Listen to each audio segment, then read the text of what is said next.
12वीं के इम्तिहान रद्द करने की तैयारी। सीएम जयराम ठाकुर ने दिए संकेत। सीबीएसई की तर्ज पर कैबिनेट में होगा फैसला। कोरोना काल में अनाथ हुए बच्चों का भविष्य संवारेगी हिमाचल सरकार। 3,500 रुपए प्रति माह देने का किया ऐलान। 2,000 केंद्र और 1,500 रुपए देगी जयराम सरकार। बेदबी मामले में नई एसआईटी का बड़ा खुलासा। डेरा प्रेमियों ने की थी बदले की नियत से पावन स्वरूप की बेअदबी। डेरा प्रमुख के अपमान के बदले में की कार्रवाई। नई एसआईटी ने अपनी जांच में अलग अलग डेरा प्रेमियों की भूमिका को किया उजागर। एक एक्शन प्लान का दिया ब्यौरा। डेरा प्रेमियों की गिरफ्तारियों को बताया सर्जिकल स्ट्राइक। कांग्रेस के कलह के बीच अपने विधायकों को खुश करने में लगी कैप्टन सरकार। विधायक फतेह जंग बाजवा और राकेश पांडे के बेटे को सरकारी नौकरी देने की तैयारी। टोहाना में हालात तनावपूर्ण। जेजेपी एमएलए के खिलाफ एकजुट हो रहे हैं किसान। देवेंद्र सिंह बबली के खिलाफ खोला मोर्चा। किसान नेता गुरनाम सिंह चडोली भी मौजूद। गृह मंत्री अनिल विज की किसानों को चेतावनी। बोले कानून हाथ में लिया तो होगी कार्रवाई। इस तरह का विरोध अब नहीं होगा बर्दाश्त।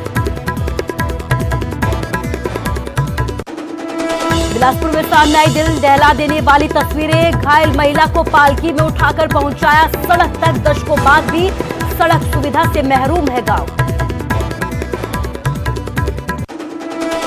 हिमाचल में कोविड केयर सेंटर से सामने आई अलग ही तस्वीर। मरीज और मेडिकल स्टाफ कर रहे हैं प्रार्थना ताकि मरीजों के मन में न आए कोई नकारात्मक विचार।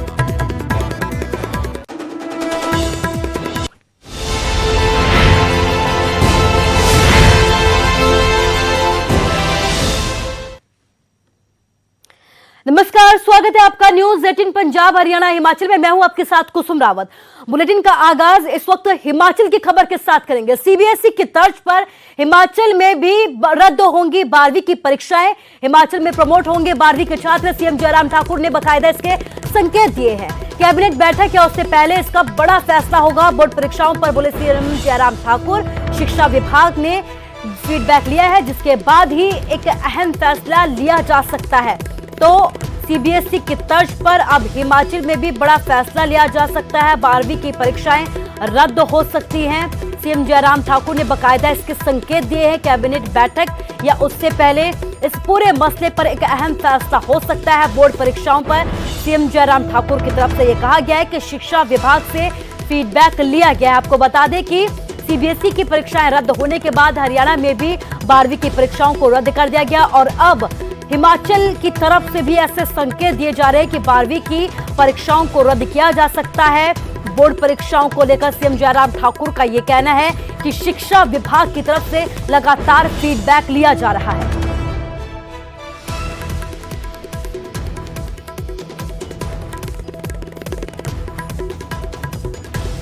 सीबीएसई ने निर्णय लिया प्रधानमंत्री जी की बैठक के पश्चात बोर्ड की जो परीक्षाएं जो जिस प्रकार से वहां पर उन्होंने सीबीएसई की जो परीक्षाएं जो है उन्हें स्थगित नहीं रद्द की। जहां तक हिमाचल प्रदेश बोर्ड की बात है उसी तर्ज पर हम आगे सारी चीजों को देख रहे हैं, क्योंकि अभी तक बोर्ड के एग्जाम कंडक्ट करने के लिए कोविड के कारण जो सिचुएशन हमारे सामने है वो स्थिति नहीं है। ऐसी सूरत में निर्णय तो अंतिम हम इस सिलसिले में 5 तारीख को कैबिनेट की बैठक में लेंगे, लेकिन फिर भी उसके बावजूद इस दिशा में हम आगे बढ़ रहे हैं। तो मुझे लगता है कि अब थोड़ा फीडबैक भी ले रहे हैं डिपार्टमेंट से भी, एजुकेशन डिपार्टमेंट से भी, और आज मैंने एजुकेशन सेक्रेटरी और साथ दूसरे अधिकारियों के साथ बातचीत की है और उसके बाद अगला निर्णय। और ज्यादा जानकारी के लिए हमारे संवाददाता रणवीर हमारे साथ फोन लाइन से शिमला से जुड़ गए। रणवीर, कहा यह जा रहा है कि रद्द हो सकती है 12वीं की परीक्षाएं, कब तक पूरी तस्वीर साफ होगी? जी देखिए, मुख्यमंत्री ने जिस तरह के संकेत दिए, हालांकि अब ये तस्वीर लगभग साफ होती हुई नजर आ रही है कि प्रमोट जो है छात्र कर दिए जाएंगे। ये जो यहाँ तक अभी तक की हमारी जानकारी है, ये कैबिनेट में ही राज्य सरकार जो है फैसला लेगी। हालांकि निर्णय जो जानकारी हम तक पहुंची है वो स्कूल शिक्षा बोर्ड जो है उसने ये निर्णय ले लिया है और इसका जो है औपचारिक घोषणा होना बाकी है। थोड़ा इंतजार इसलिए भी किया जा रहा था कि जिस तरह से प्रधानमंत्री ने अनाउंस किया है बैठक करने के बाद सीबीएसई का जिस तरह से रुख था, तो उसको देखते हुए ये अब सीधा माना जा रहा है कि अब ये सिर्फ औपचारिक घोषणा होना बाकी है। मुख्यमंत्री ने कहा है कि कैबिनेट या इससे पहले यानी कि 5 तारीख से पहले तस्वीर जो है पूरी तरह से साफ हो जाएगी। जी कुसुम। जी रणबीर, तमाम जानकारी के लिए आपका शुक्रिया। तो 5 तारीख तक तस्वीर साफ हो सकती है। 5 तारीख को कैबिनेट की बैठक है और सीएम की तरफ से ये संकेत दिए हैं कि कैबिनेट की बैठक के बाद ही अहम फैसला लिया जा सकता है। तो संकेत साफ तौर पर दिए हैं कि 12वीं की परीक्षाओं को रद्द किया जा सकता है, फीडबैक लिया जा रहा है, लेकिन उसके बाद ही कोई फैसला लिया जाएगा।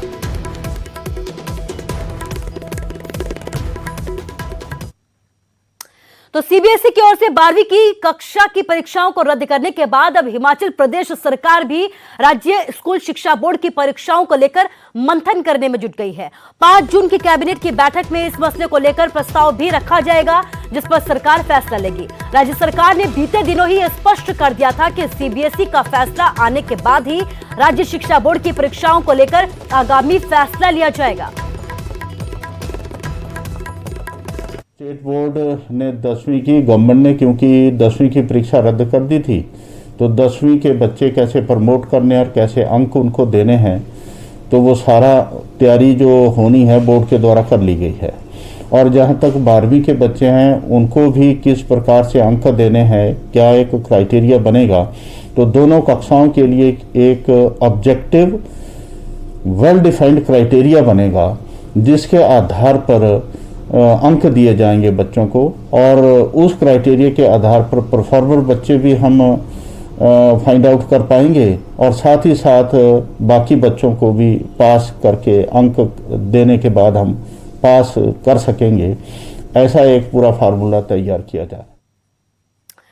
कोरोना ने हिमाचल में कई बच्चों को अनाथ कर दिया। अनाथ बच्चों को लेकर हिमाचल सरकार ने अब एक बड़ा फैसला लिया है। ऐसे बच्चों का जीवन संवारने का काम अब हिमाचल सरकार करेगी।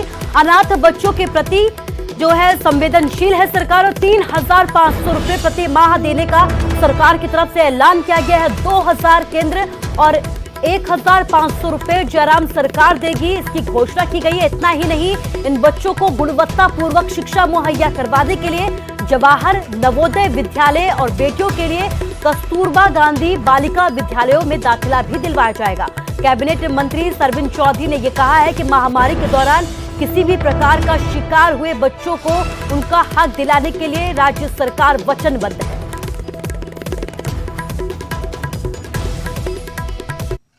और हमें दुख है, हमारी कोशिश है सरकार की कि सब लोग बचें, लेकिन फिर भी ऐसी कुछ कई जगह पे अप्रिय घटनाएं हुई हैं। उसके लिए हमारी संवेदना भी है। और जो ऑर्फन हो गए बच्चे, अनाथ हो गए, उनके लिए सरकार ने 3500 रुपये महीने देने की बात भी रखी है, जिसमें 2,000 रुपये केंद्र सरकार, 1,500 हिमाचल की सरकार जो है वो देगी। और 18 साल तक उसका जो प्रीमियम होगा वो भी केंद्र के पीएम फंड से ही उनका वो सब जाएगा। और इसके अलावा केंद्रीय विद्यालय नवोदय में दाखिला बच्चों को देने की बात कही, आयुष्मान में उनको कवर कर किया जा रहा है हिमाचल सरकार की ओर से। इसके साथ साथ जो है ये लड़कियों के लिए विशेष रूप से कस्तूरबा गांधी बालिका विद्यालयों में दाखिले में प्राथमिकता भी उन लोगों को दी जाएगी। और मुख्यमंत्री कन्यादान योजना वगैरह इस सब में जो है उन बच्चों को प्राथमिकता के आधार पर कवर करने की बात जो है वो रखी गई है। जो बच्चे ऑर्फन होंगे कोविड की महामारी में, उन बच्चों के लिए सरकार की जो जिम्मेवारी है उस जिम्मेवारी का निर्वाह भी। और चलिए बात अगली खबर की करते हैं। बिलासपुर में घायल महिला को पालिका के सहारे उठाकर ले जाने का एक वीडियो वायरल हो रहा है। न्यूज़ 18 ने जब इस पूरी पड़ताल को किया तो सामने आया कि तस्वीरें ग्राम पंचायत कुम्हर झड़वाड़ा की है, जहां पर पंगेल बस्ती की पूरी तस्वीरें हैं। दरअसल महिला पेड़ से गिरने के बाद घायल हो गई थी। ग्रामीणों का यह कहना है कि 75 वर्ष बीत जाने के बाद भी गाँव में सड़क सुविधा नहीं आ पाई है। सड़क सुविधा नहीं होने की वजह से आज भी ग्रामीणों को परेशानियों का कई बार सामना करना पड़ता है, लेकिन आज तक इस ओर किसी का भी ध्यान नहीं गया। सड़क सुविधा नहीं होने की वजह से आज भी बीमार लोगों और गर्भवती महिलाओं को सड़क तक पहुंचाने के लिए पालकी का सहारा लेना पड़ता है। तो बिलासपुर की ये तस्वीरें सामने आई हैं। आपको बता दें कि अभी तक हिमाचल से कई जगहों से ऐसी तस्वीरें सामने आ चुकी है और अब बिलासपुर से एक तस्वीर सामने आई है जहां पर घायल महिला को पालकी के सहारे सड़क तक पहुंचाया गया है। ग्राम पंचायत कुमजाड़ की रहने वाली हूँ। हमारे यहाँ पर 25-30 परिवार हैं और यहाँ पर रोड की कोई सुविधा नहीं है। हमें घायल या लाचार व्यक्ति को सड़क तक पहुँचाने के लिए पालकी का सहारा लेना पड़ता है। हमारी प्रशासन से यह प्रार्थना है कि बसंत सिंह के घर से हरिजन बस्ती पनगेल तक सड़क मार्ग से जोड़ा जाए। हमारे यहाँ पर 20 से 25 परिवार हैं और 100 से 150 के लगभग हमारी आबादी है। हमें किसी भी प्रकार की सड़क की कोई सुविधा नहीं है। जब कभी भी किसी मरीज़ को या लाचार व्यक्ति को सड़क तक ले जाना होता है तो हमें पालकी का सहारा लेना पड़ता है। हमारी प्रशासन से यही मांग है कि बसंत सिंह के घर से लेकर हरिजन बस्ती, जिसकी दूरी लगभग 900 मीटर है, वहां तक संपर्क मार्ग अतिशीघ्र बनाया जाए। और खबर टोहाना से है। टोहाना में हालात तनावपूर्ण हो गए हैं। जेजेपी एमएलए के खिलाफ यहां पर किसान एकजुट हुए हैं। देवेंद्र सिंह बबली के खिलाफ यहां पर किसानों की तरफ से मोर्चा खोला गया है। किसान नेता गुरनाम सिंह चडूनी भी यहां पर मौजूद है। विधायक से यहां पर माफी मांगने की मांग की जा रही है चडूनी की तरफ से। तो तस्वीरें आपको दिखाते हैं टोहाना की, जहां पर एक बार फिर से हालात तनावपूर्ण हो गए हैं। कल किसानों की तरफ से जेजेपी विधायक देवेंद्र बबली का विरोध किया गया था। बदसलूकी का मामला सामने आया था। हालांकि विधायक का यह कहना है कि किसानों की तरफ से उनके निजी सचिव को घायल कर दिया गया है, लेकिन अब किसान फिर एकजुट हुए हैं और किसानों की तरफ से यह कहा जा रहा है कि विधायक की तरफ से भी बदसलूकी की गई है और अब माफी मांगने की मांग किसानों की तरफ से की जा रही है।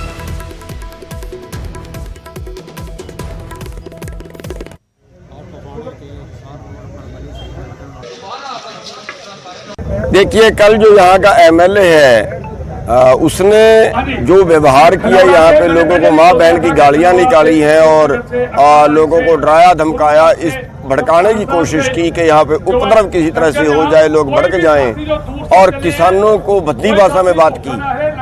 तो किसानों को उन्होंने उपद्रवी कहा और पता नहीं क्या क्या बोल गया है, ताकि किसान भड़के और भड़क के कुछ और ऐसा करे जिससे सरकार को किसानों को बदनाम करने का मौका मिल जाए। तो और कई किसानों के ऊपर मुकदमे दर्ज किए हैं और कई किसानों को कल उन्होंने चोटें मारी हैं। तो हम आज इसलिए इकट्ठे हुए हैं, हमारी मांग है कि या तो वो एमएलए आकर माफी मांगे, अपनी गलती माने, और या उसके ऊपर दंगा भड़काने का मुकदमा दर्ज। तो किसानों की तरफ से जेजेपी विधायक देवेंद्र बबली से माफी मांगने की मांग की जा रही है, लेकिन इस बीच गृह मंत्री अनिल विज की किसानों को चेतावनी दी गई है कि कानून हाथ में लिया तो अब ऐसे किसानों के खिलाफ कार्रवाई की जाएगी। टोहाना में देवेंद्र बबली मामले में तीखी प्रतिक्रिया गृह मंत्री की तरफ से दी गई है। इस तरीके का विरोध अब किसी भी तरीके से बर्दाश्त नहीं किया जाएगा। मामले में सख्त से सख्त कार्रवाई की जाएगी। कानून किसी को भी हाथ में लेने का अधिकार नहीं है, प्रदर्शन का अधिकार है, लेकिन इस तरीके का प्रदर्शन जो हिंसक है उसे किसी भी तरीके से बर्दाश्त नहीं किया जाएगा। ये कहना है गृह मंत्री अनिल विज का, जिन्होंने साफ तौर पर प्रदर्शन कर रहे किसानों को यहां पर चेतावनी दी है। देखिए, हमने पहले दिन से कहा है कि आंदोलन करना उनका अधिकार है, लेकिन कानून अपने हाथ में नहीं लेने देंगे। कल जिस प्रकार से वहां पर झड़प हुई है और काफी गंभीर जख्म भी आए हैं, इस चीज को बर्दाश्त नहीं किया जाएगा, पूरी कार्रवाई की जाएगी। कोरोना के खतरे को देखते हुए हरियाणा में 12वीं बोर्ड की परीक्षाओं को रद्द कर दिया गया है। न्यूज 18 से खास बातचीत में शिक्षा मंत्री कंवरपाल गुर्जर ने यह कहा है कि बच्चों की सुरक्षा को देखते हुए ही यह फैसला लिया गया है। मुख्यमंत्री के साथ बैठक के बाद बच्चों को प्रमोट करने की प्रक्रिया भी शुरू कर दी जाएगी।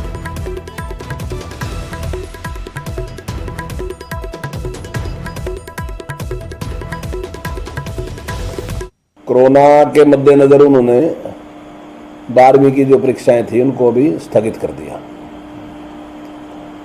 तो ये पूरे देश का निर्णय है और हम सब भी इस निर्णय का ही पालन करेंगे। मैं समझता हूँ कि माननीय प्रधानमंत्री जी ने पूरे परिप्रेक्ष्य में जो देश की एक समस्या थी उसको देखकर उन्होंने निर्णय लिया है। और जब भी स्थिति सामान्य होगी, जब भी माननीय प्रधानमंत्री जी कहेंगे या माननीय शिक्षा मंत्री जब भी निश्चित करेंगे तो उस समय परीक्षाओं के बारे में विचार किया जाए। तो सीबीएसई ने 12वीं की परीक्षा को रद्द कर दिया है। प्रधानमंत्री नरेंद्र मोदी ने बाकायदा इसका ऐलान किया है। फैसला बच्चों की सुरक्षा और उनके स्वास्थ्य को ध्यान में रखते हुए ही लिया गया है। इस फैसले पर करनाल में बच्चों और अध्यापकों और अभिभावकों की मिलीजुली प्रतिक्रिया देखने को मिली है। उनसे खास बातचीत की हमारे संवाददाता हिमांशु डारंग ने। सीबीएसई प्लस 2 की परीक्षा रद्द कर दी गई है और उसके बाद अलग अलग रिएक्शन बच्चों के आ रहे हैं, अभिभावकों के आ रहे हैं, टीचर्स के आ रहे हैं। लेकिन ये जो डिसीजन लिया गया है वो बच्चों की सुरक्षा और उनके स्वास्थ्य को लेकर लिया गया है। हमारे साथ कुछ बच्चे, कुछ टीचर्स और उनके अभिभावक मौजूद हैं। क्या कहना चाहेंगे बेटा, जब पहला ये जो है डिसीजन सामने आया सरकार का कि परीक्षा रद्द है, तो आपके मन में क्या आया? सबसे पहले तो हमें खुशी हुई कि हमारी हेल्थ को ध्यान में रख के कोई डिसीजन लिया गया है, बट सेकेंडली हमारे दिमाग में यह आया कि अब हमारे इवैल्यूएशन कैसे होगा, एग्ज़ाम हमारे मार्क्स का, हमारी यूनिवर्सिटीज़ के एडमिशन का, हमारा करियर कैसे अब डिसाइड किया जाएगा। तो डेफिनेटली एक मिक्स्ड फीलिंग थी। हम कुछ समझ नहीं पा रहे हैं इस टाइम तक भी क्या होगा क्या नहीं होगा। सो डेफिनेटली अगर एक ऑल्टरनेटिव हमें बताया जाता कि क्या हो रहा है तो हमें ज़्यादा सेटिस्फेक्शन मिलती। और बच्चे भी हमारे साथ मौजूद हैं। आपने भी बहुत सपने होंगे कि प्लस 2 में अच्छे मार्क्स आएंगे, एक सेलिब्रेट करेंगे, लेकिन अब एग्जाम नहीं होंगे, रद्द हो गए हैं। आपके मन में क्या कुछ आया जब ये पता आपको चला? जी सर, न्यूज़ काफ़ी शॉकिंग थी हम सभी के लिए। और अभी जो हालात सिचुएशन है वो काफ़ी ब्लैंक है और काफ़ी कंफ्यूजिंग है। और हालांकि बात तो ये है कि अभी हमारे पास ब्लेम करने को कोई है नहीं। जहाँ एक हाथ पे हमने इतने समय तक जो मेहनत की, अब उसका रिजल्ट हमें किस तरीके से मिलेगा। और बट अगर दूसरे हाथ पे देखा जाए कि जो हमारी हेल्थ को रिलेटेड जो गवर्नमेंट ने हमें जो न्यूज़ दी हमारे लिए, अब वो भी गलत नहीं है एक टाइप से। और जैसे कि सही कहा है कि if you have health you have hope, and if you have hope you have everything. तो हमारे साथ कुछ टीचर्स भी मौजूद हैं, पेरेंट्स भी मौजूद हैं। मैम, क्या कहना चाहेंगे? बच्चों को काफ़ी तैयारी करवाई होगी, लेकिन अब परीक्षा नहीं होगी, किस तरीके से आप देखते हैं? हमने अपने बच्चों को पूरा साल तैयार किया, चाहे ऑनलाइन क्लासेस थी, चाहे टीचर्स ने कितनी भी मुश्किल से उसको अडेप्ट किया, लेकिन हमने अपने बच्चों के साथ मेहनत में कोई कमी नहीं छोड़ी। हमें नर्फकेडिन फेडरल बैंक संजीवनी गाड़ी देश भर के कोरोना प्रभावित जिलों के लिए चक्कर लगा रही है। वैक्सीन के बारे में लोगों को जागरूक करने की हमारी इस पहल में आप भी अपना समर्थन दें। एक नजर देखिए कि आज संजीवनी की गाड़ी कहां तक पहुंची है। डिस्ट्रिक्ट में सारी